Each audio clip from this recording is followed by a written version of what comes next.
السلام علیکم ورحمۃ اللہ تعالیٰ وبرکاتہ۔ ناظرین حضرات، آپ تمام کا میرے چینل اسلامی زندگی میں خوش آمدید۔ امید کرتا ہوں کہ سب خیر و عافیت سے ہوں گے۔ اللہ تبارک و تعالیٰ کی بارگاہ میں دعا ہے رب ذوالجلال آپ تمام کو اور آپ تمام کے والدین کو سلامت رکھے۔ ناظرین حضرات، اگر پہلی بار میرے چینل میں آئے ہیں تو ضرور سے ضرور میرے چینل کو سبسکرائب کریں تاکہ ویڈیو کی نوٹیفیکیشن سب سے پہلے آپ کو ملے۔ حضرات گرامی وقار، ہر ایک انسان جانتا ہے کہ امام حسین کی شہادت کس طرح ہوئی اور کس نے امام حسین کو دھوکے سے شہید کیا ہے، لیکن ہمارے عوام میں اس کے بعد کا واقعہ کسی کو نہیں معلوم کہ امام حسین کو جب شہید کر دیا گیا تو ان کے جو قاتل تھے امام حسین اور شہدائے کربلا کے جو قاتل تھے ان کا انجام کیا ہوا ہے۔ آئیے اسی کے متعلق میں مفتی سلمان اظہری صاحب کی ویڈیو آپ کے سامنے رکھتا ہوں اور مفتی سلمان اظہری صاحب کی زمانی قرآن و حدیث کی روشنی میں آپ جانیں کہ جو امام حسین کے قاتل تھے ان کی موت کس طرح واقع ہوئی ہے۔ آئیے مل کر وہ کلپ دیکھتے ہیں، اس کے بعد گفتگو کرتے ہیں۔ دیکھیے قاتلان حسین کا کیا ہوا، اہل بیت کو جنہوں نے قتل کیا تھا ان کا کیا ہوا، ان کے متعلق جو روایات ہیں اس میں سب سے پہلی بات تو یہ ہے کہ امیر مختار جو کوفہ میں اٹھا اور اللہ نے اسے غلبہ دیا اور لوگ اس کے ارد گرد جمع ہونا شروع ہوئے اور پھر کوفہ پر اس نے اپنی غلبے کو حاصل کر لیا۔ پھر ایک دن اس نے اعلان کیا، کل میں ایک ایسے شخص کو قتل کروں گا جس کے قتل سے پوری دنیا کے مسلمان اور تمام فرشتے خوش ہو جائیں گے۔ اس نے اعلان کیا تو سامنے بیٹھنے والوں میں لوگ سمجھ گئے کہ یہ عمرو بن سعد کا قتل کرنا چاہ رہا ہے۔ ابن سعد جو 4000 کا لشکر لے کر کے سب سے پہلے کربلا میں اترا تھا۔ آپ کو یاد ہونا چاہیے سب سے پہلے حر بن یزید جو 1000 کا لشکر لے کر آئے، لیکن وہ تو مولا حسین کے پاس آ گئے اپنے لشکر چھوڑ کر اور شہید بھی ہو گئے۔ اس کے بعد جو سرکردہ ہے، سب سے بڑا سرغنہ تھا، وہ ایران کی حکومت کے لالچ میں آیا تھا۔ ایران کی حکومت کے لالچ میں کہ یزید نے اس سے کہا تھا کہ ایران کی حکومت تجھے دے دوں گا، اور ابن زیاد نے اس کو کہا تھا کہ پہلے یہ کربلا کا معاملہ سر کر لے، تجھے ایران پورا دے دیا جائے۔ وہ اس لالچ میں آیا تھا عمرو بن سعد، اور قتل حسین کے بعد میں اس کو ایران کی حکومت ملی، کچھ نہیں، یزید مر گیا تھا۔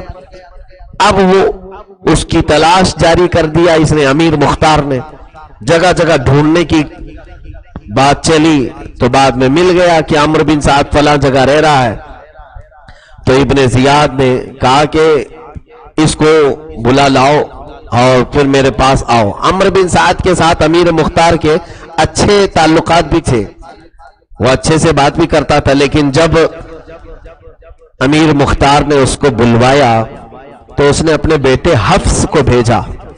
حفص نام کا اس کا بیٹا تھا ابن سعد کا، کہا کہ جاؤ پوچھ کر کے آؤ امیر مختار مجھے کیوں بلا رہا ہے۔ امیر مختار نے پوچھا کہ تمہارا باپ کہاں ہے، تمہارا باپ کہاں ہے؟ کہا کہ وہ گوشہ نشین ہے، اللہ اللہ کر رہے ہیں، تسبیح پڑھ رہے ہیں، وہ زیادہ اب لوگوں سے ملتے نہیں، باہر نہیں آتے ہیں، عبادت میں مصروف ہیں۔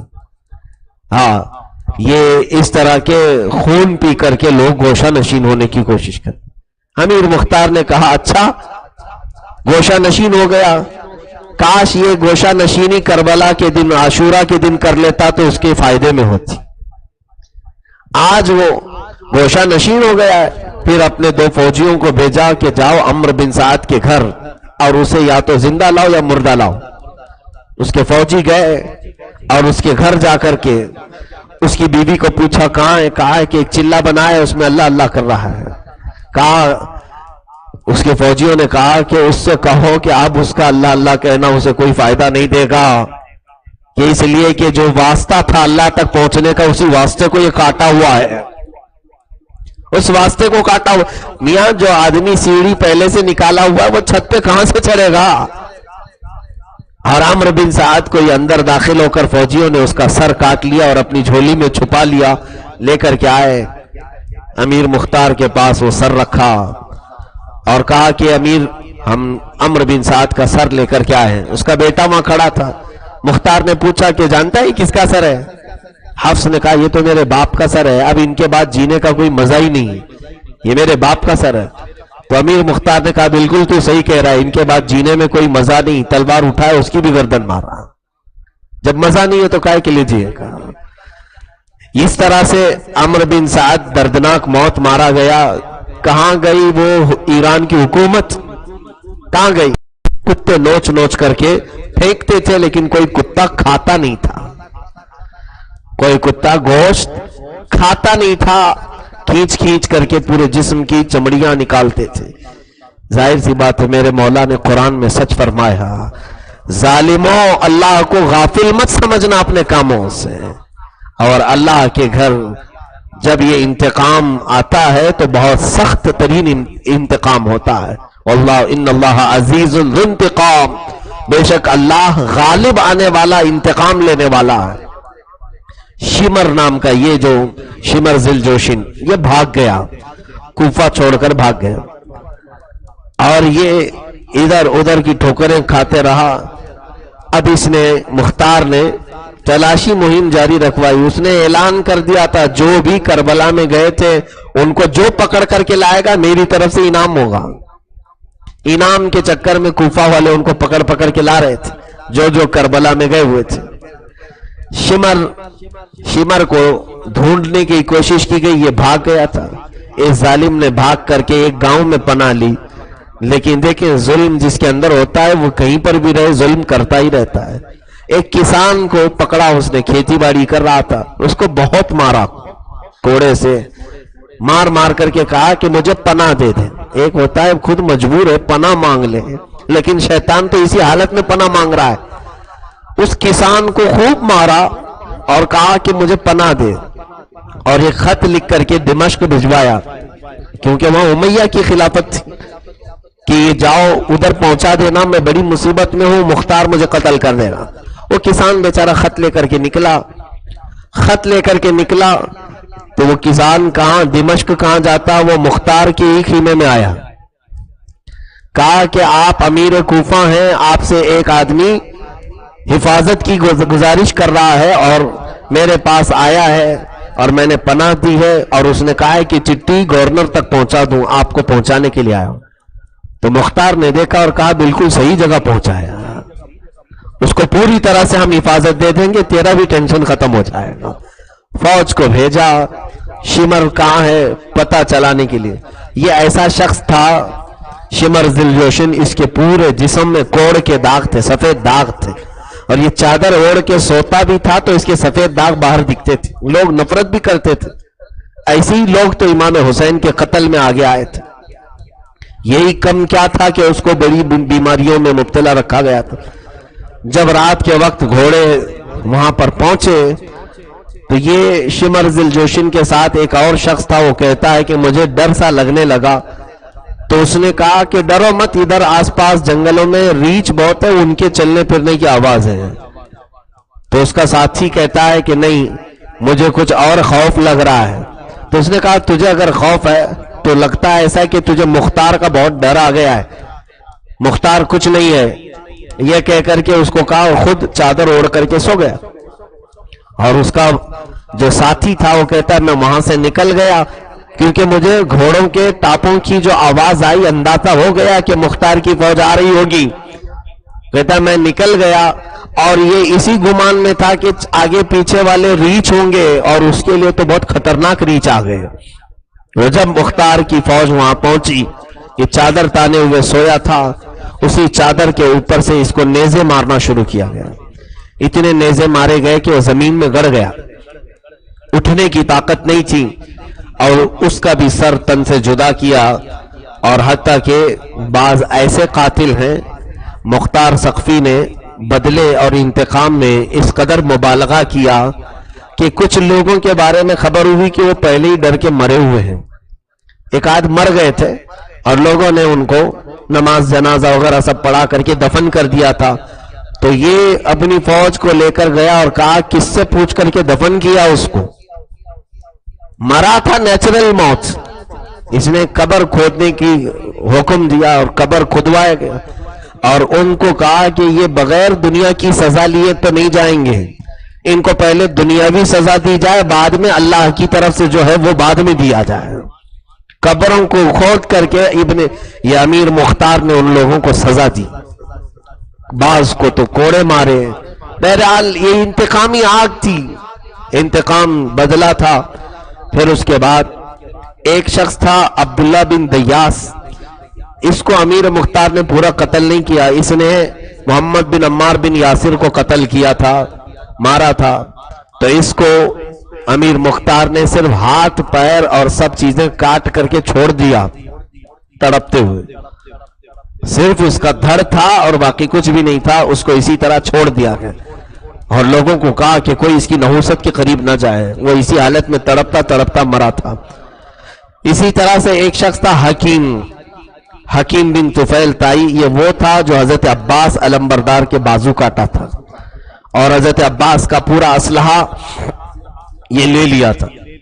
اس کو جب خبر ہوئی کہ امیر مختار ہر ایک کو چن چن کے مار رہا ہے، تو اس نے ایک صحابی حضرت عدی بن حاتم کو اپنا سفارشی بنایا، وہ بہت جلیل القدر بزرگ تھے اور ان کو اس نے سفارشی بنایا، مختار ان کی ہر بات سنتا تھا۔ حضرت عدی بن حاتم گئے مختار کے پاس، کہا کہ حکیم جو ہے یہ مجھے سفارشی بنایا ہے، تو مختار نے کہا کہ حضور کیا آپ قاتلان حسین کی بھی سفارش کرنے لگ گئے؟ آپ صحابی ہیں؟ تو انہوں نے کہا نہیں، مجھے یہ خبر ملی ہے کہ اس پر جھوٹا الزام ہے، اس پر جھوٹا الزام، اس صحابی رسول کو غلط خبر دے کر کے اس نے ایسا بتایا ہوگا۔ بہرحال امیر مختار کی فوج نے حکیم کو گرفتار کر لیا، ابھی یہ بات چیت ان کی وہاں چل رہی تھی۔ حضرت عدی بن حاتم سفارش کے لیے گئے ہوئے گورنر ہاؤس میں، کوئی قاصد آ کر کے فوجیوں کو بتا دیا کہ حضرت عدی بن حاتم نے اس کی سفارش کی اور مختار نے مان لیا، کہا کہ حضور آپ نے سفارش کی، میں اس کو چھوڑ دوں گا۔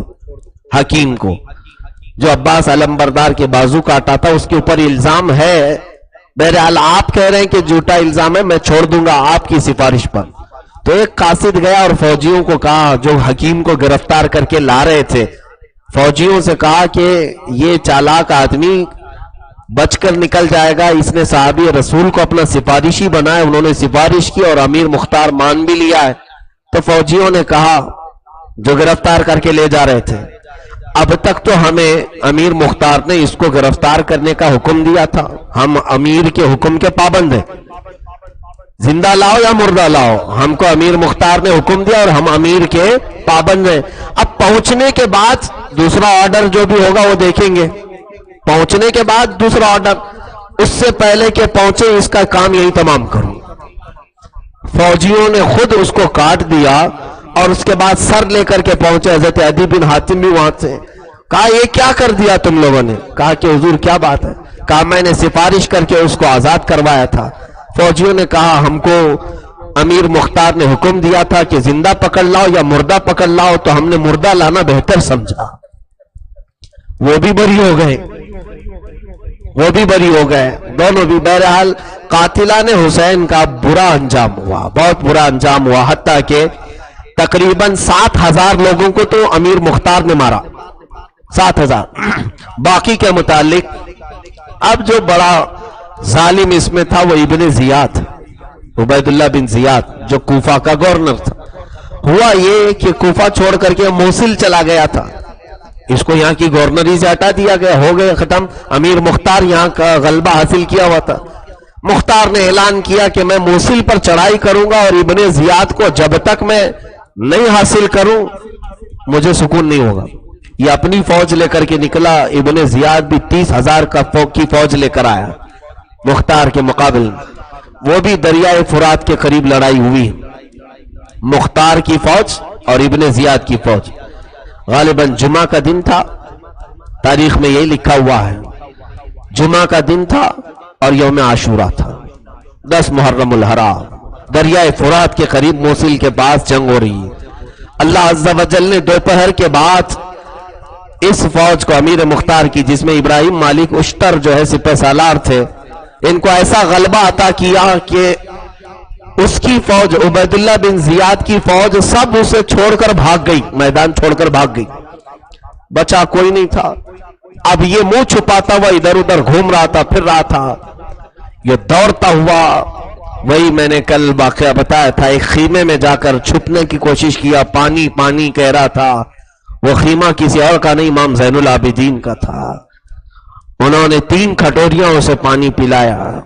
اس کے بعد جب تک تو امیر مختار کی فوج پیچھے سے آئی اور عبید اللہ ابن زیاد کو گرفتار کر لیا. گرفتار کر کے اس کو رسیوں سے باندھ کر کے لایا گیا. رسیوں سے باندھ کر کوفہ لایا گیا اور کوفہ لا کر کے سارے کوفہ والوں کو جمع کیا گیا اور اس کو سولی پر چڑھایا گیا. اور اس کا جب سر الگ ہوا، اللہ اکبر، ایک ایسی دہشت تھی کوفہ والوں. اس کے 3 ساتھی اور بھی قتل ہوئے تھے کوفہ کے گورنر ہاؤس میں. عبرت کے لیے وہ سر وہی لٹکایا گیا جہاں ابن زیاد نے حضرت ہانی بن عروہ اور امام مسلم بن عقیل کا سر لٹکایا تھا. اور پھر مختار ثقفی نے وہ سر کو سامنے رکھا جہاں امام حسین کا سر کربلا سے واپس آ کر کے اس کے گورنر ہاؤس میں رکھا گیا تھا.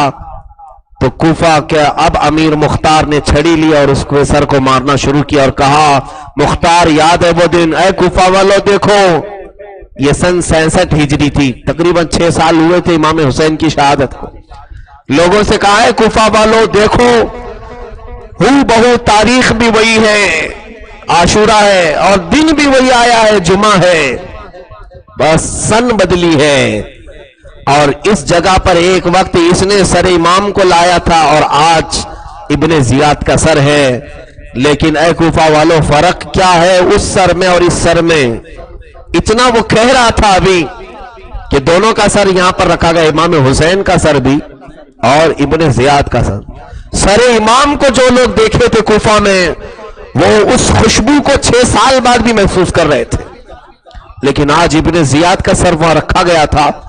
اللہ اکبر. اچانک یہ تقریر چل رہی تھی مختار ثقفی کی، اچانک اس تخت پر ایک خوفناک اژدہا ظاہر ہوا، سانپ ظاہر ہوا اور سارے ڈر کر کے پیچھے ہٹ گئے.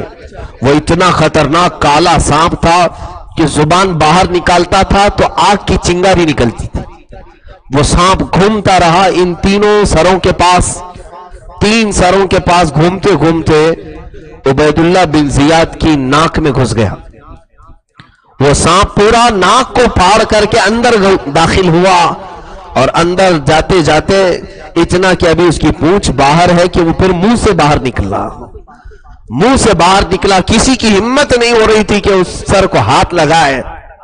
اور جیسے ہی وہ سانپ باہر نکلا پورے گورنر ہاؤس میں اتنی سخت بدبو پھیلی کہ لوگ اگر وہاں کھڑے ہوتے تو بے ہوش ہو جاتے بدبو سے. سب کے سب نکل گئے. کوفہ کی تاریخ میں بتایا گیا ایسی عبرت ناک لاش ہم نے کسی کی نہیں دیکھی جیسے عبید اللہ بن زیاد کی لاش کو دیکھا. اور اس کے بعد شام کو یہ سانپ غائب ہوا تو مختار ثقفی نے وہ سر اٹھایا اور دفن کرنے کا حکم دیا. میرا یقین یہ کہتا ہے کہ 14 صدیاں بیت گئی ہوں گی، اگر آج بھی مٹی کھود کر دیکھا جائے تو وہ سانپ اب بھی مسلط ہوگا، کیونکہ قاتلان حسین کا انجام برا اچھا نہیں ہوا. روایت میں ہے کہ مختار ثقفی اس نے 60,000 لوگوں کو انتقامی اعتبار سے قتل کیا اور 22,000 لوگ تھے نا کوفہ میں، مکہ کربلا میں جو گئے تھے 22. باقی سب کے متعلق یہ کہا گیا ہے کہ طرح طرح کے عذابات میں مبتلا ہوئے. کئی لوگ جو گئے تھے جو قتل نہیں ہوئے وہ اپنے گھروں میں، کتنے تو ایسے کہ اندھے ہوئے اور ان کے آنکھوں میں ایسی جلن ہوتی تھی کہ رات بھر تڑپتے تھے. کئی ایسے ہیں جو پوری زندگی پیاس پیاس پیاس بلبلاتے تھے، پانی لے جاتے تھے تو ہاتھوں سے پانی مار دیتے تھے، پانی منہ تک نہیں آتا تھا. وہ قاتلان حسین جتنے بھی وہاں کربلا میں تھے اللہ نے ان کو ایسے عذاب میں مبتلا فرمایا. ایک مرتبہ ایک بزرگ امام واقدی رحمت اللہ علیہ سے روایت ہے، فرماتے ہیں کہ یزید کے ساتھ ایک شخص تھا، یعنی لشکریوں میں وہ چند لوگوں کے ساتھ بیٹھا تھا تو سارے لوگ یہ گفتگو کر رہے تھے کہ جو امام حسین کے مقابل میں گئے یا تو قتل ہو گئے بری طرح سے یا تو عذاب میں گرفتار ہو. وہ شخص کہا میرے ساتھ تو کچھ نہیں ہوا، میں بھی تو کربلا گیا تھا، میرے ساتھ کچھ نہیں ہوا. وہ خیمے میں بیٹھے تھے وہ لوگ، وہ اٹھا خیمے میں چراغ جلانے کے لیے، اچانک چراغ اچھل کر اس کے کپڑوں میں آ گیا. چراغ اچھل کر کے کپڑوں میں آیا اور کپڑوں کو ایسی آگ لگی کہ سارے لوگ بچانے کی کوشش کرتے، وہ آگ بھڑکتی ہی جاتی۔ اب یہ روایت میں فرمایا گیا وہ ایسے جل رہا تھا جیسے کہ انگیٹھی میں کوئی کوئلہ جلتا ہے، سب کے سامنے۔ مختصر سے چراغ سے اس کے جسم میں ایسی آنکھ لگی کہ بعد میں لوگوں نے دیکھا جس طرح کوئلہ ہوتا ہے اس طرح سے اس کی لاش پڑی ہوئی تھی۔ وہ کہہ رہا تھا میرے ساتھ تو کچھ نہیں ہوا۔ لا تحسبن اللہ غافلا عما يعمل الظالمون، اللہ فرماتا ہے ظالم یہ گمان بھی نہ کریں کہ اللہ تمہارے کاموں سے غافل ہے۔ ہاں وقت ہے ہر چیز کا انتقام کا۔ ایک شخص تھا یزید کے دربار میں، اس کے متعلق یہ فرمایا گیا وہ حضرت امام حسین پر وہ صرف لعنت بھیجتا تھا، لعنت بھیجتا تھا، اور مولا علی شیر خدا پر اہل بیت پر وہ لعنت بھیجتا تھا، باقی کربلا میں گیا نہیں گیا یہ الگ مسئلہ ہے۔ ملک شام میں دمشق میں لوگوں نے دیکھا کہ اچانک اس کا منہ سور کا ہو گیا، اس کا منہ خنزیر کی طرح، کہ اس کے جسم انسانی اعضاء رکھتے ہیں اور منہ خنزیر کی طرح۔ لوگ اس سے اتنے دور بھاگتے تھے اور ڈرتے تھے، بچے دور بھاگ جاتے۔ وہ اپنے چہرے پر پردہ ڈالتا تھا۔ اس سے پوچھا گیا کہ تیرا منہ ایسا کیسے ہو گیا؟ اس نے بتایا کہ میں لعنت کرتا تھا، ایک دن خواب میں دیکھا رسول کریم صلی اللہ تعالی علیہ وسلم کو کہ حضرت امام حسن حضور سے شکایت کر رہے ہیں کہ آقا یہ بندہ ہے جو ہم پر لعنت کرتا ہے۔ رسول کریم صلی اللہ علیہ وسلم نے فرمایا بیٹا میں تم سب کی طرف سے اس پر لعنت کرتا ہوں۔ جس دن میں نے خواب دیکھا اس کے صبح جیسی بیدار ہوا میرا چہرہ بدل چکا تھا۔ حسین ابن علی مولا حسین کے خاندان والوں کو برائی سے یاد کرنے پر بھی چہرے بدل گئے، خنزیر کے چہرے ہو گئے۔ اس طرح کے قاتلان حسین کے ساتھ اللہ عز و جل نے پوری طرح سے انتقام لیا۔ اس کے بعد اخیر میں یہ امیہ حکومت چلتی رہی۔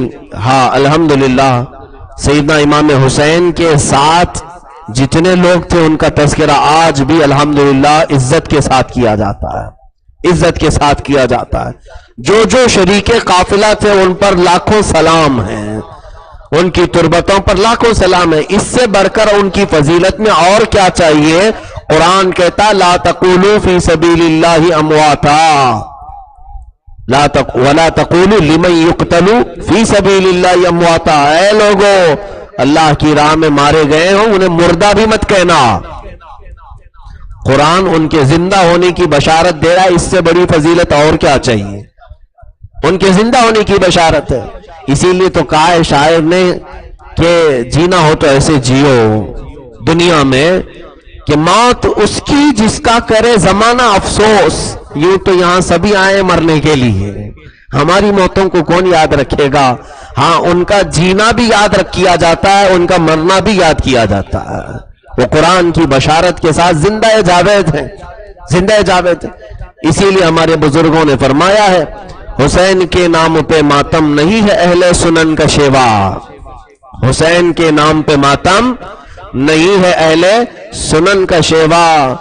قرآن اعلان کر رہا ہے شہید مرتے نہیں ہے نظمی، قرآن اعلان کر رہا ہے جب شہید ہیں وہ اور مرتے نہیں ہیں تو زندہ لوگوں کا ماتم کیوں کیا جائے، زندوں کا غم کیوں منایا جائے؟ ہاں البتہ ان کے ساتھ ہونے والے معاملات کا ہمیں غم ضرور ہے، لیکن ہم ان میں سے کسی کو مردہ نہیں تصور کرتے۔ قرآن کہہ رہا ہے ان کو زندہ تصور کرو۔ یہ اور بات ہے کہ ان کی زندگی کا شعور تمہیں نہیں۔ دوسری آیت میں تو یوں فرمایا رب تعالیٰ نے عند ربہم یرزقون، عند ربہم یرزقون، اے لوگوں وہ اپنے رب کے پاس سے انہیں رزق بھی دیا جا رہا ہے۔ یہاں زندوں کو رزق کی حاجت ہے، جگہ جگہ محنت مزدوری کر کے بھی وہ چیزیں نہیں مل رہی، اور وہ سو گئے صدیوں سے سوئے، مولا فرما رہا ہے ان کو رزق دیا جا رہا ہے۔ تفسیر میں بزرگان دین نے فرمایا مولا انہیں اتنا رزق دیتا ہے، اتنا رزق دیتا ہے جو ان کے آس پاس جاتے ہیں وہ اپنا رزق انہیں بھی کھلا دیتے ہیں۔ ظاہر سی بات ہے افطاری جب زیادہ آتی ہے تو ہم کیا کرتے ہیں؟